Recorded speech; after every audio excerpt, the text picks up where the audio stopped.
গরু মাংস বেশিরভাগ মানুষের পছন্দের খাবার। আজকে একটু ভিন্ন স্বাদে আস্ত রসুন দিয়ে গরু মাংস রান্নার রেসিপি শেয়ার করব। আশা করি আপনাদের ভালো লাগবে। এখানে রান্না করার জন্য 2 কেজি গরুর মাংস নিয়েছি। মাংসগুলো পরিষ্কার করে ধুয়ে নিয়েছি। তারপর 2 টেবিল চামচ রসুন দিয়ে দিয়েছি। 2 কাপ পরিমাণ পেঁয়াজ কুচি দিয়েছি। পেঁয়াজগুলো একটু মোটা করে কেটে নিয়েছি। গরুর মাংস রান্নায় পেঁয়াজ একটু মোটা করে কেটে দিলে ভালো লাগে। 1 টেবিল চামচ হলুদ গুঁড়ো দিয়ে দিচ্ছি। এবার 2 টেবিল চামচ মরিচ গুঁড়ো দিয়ে দিচ্ছি। এই গরুর মাংসের রান্নায় একটু ঝাল ঝাল হলে খেতে বেশি ভালো লাগে। তারপর দিয়ে দিচ্ছি 1 টেবিল চামচ জিরা গুঁড়ো, দিয়ে দিচ্ছি 1 টেবিল চামচ ধনিয়া গুঁড়ো। এই মশলাগুলো ঘরে তৈরি করা গুঁড়ো করে নিয়েছি। দিয়ে দিব 1 টেবিল চামচ লবণ। তারপর এলাচ, দারচিনি, লং, তেজপাতা সব কিছু ভালো করে ধুয়ে নিয়েছি। দিয়ে দিয়েছি 1 টেবিল চামচ সরিষা বাটা। তারপর সরিষার তেল দিয়ে দিচ্ছি 2 টেবিল চামচের মতো। এই রান্নাটা সরিষা তেল দিয়ে করলে খেতে বেশি ভালো লাগে। সরিষা তেল এবং বাটা সরিষা, আস্ত রসুন সব কিছু মিলিয়ে এই রান্নাটা খেতে কিন্তু অসম্ভব মজা হয়। হাত দিয়ে ভালো করে আমি মশলার সাথে মাংসগুলো মিশিয়ে নিচ্ছি।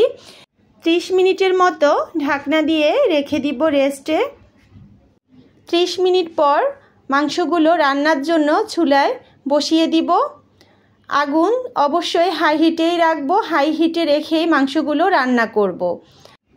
নেড়ে নেড়ে 10 মিনিটের মতো রান্না করতে থাকবো।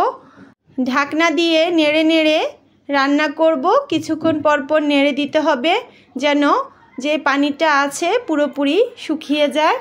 পুরোপুরি মাংসটা একেবারে কষা কষা হয়ে গিয়েছে, তেল উপরে উঠে গিয়েছে, কোনো পানি অবশিষ্ট নেই। এই পর্যায়ে খুব ভালোভাবে নেড়ে রান্না করব কিছুক্ষণ। তারপর এবার সিদ্ধ করার জন্য গরম পানি দিয়ে দিব রান্নাতে। গরু মাংস যেহেতু সিদ্ধ হতে সময় লাগে, তাই রান্নাতে অবশ্যই গরম পানি দিতে হবে। এইভাবে ঢাকনা দিয়ে পানি শুকিয়ে যাওয়া পর্যন্ত রান্না করব। একেবারেই পানি শুকিয়ে গিয়েছে, মাংসটা আবার কষানো হয়ে গিয়েছে, সাথে মাংসটা প্রায় 80% সিদ্ধ হয়ে গিয়েছে।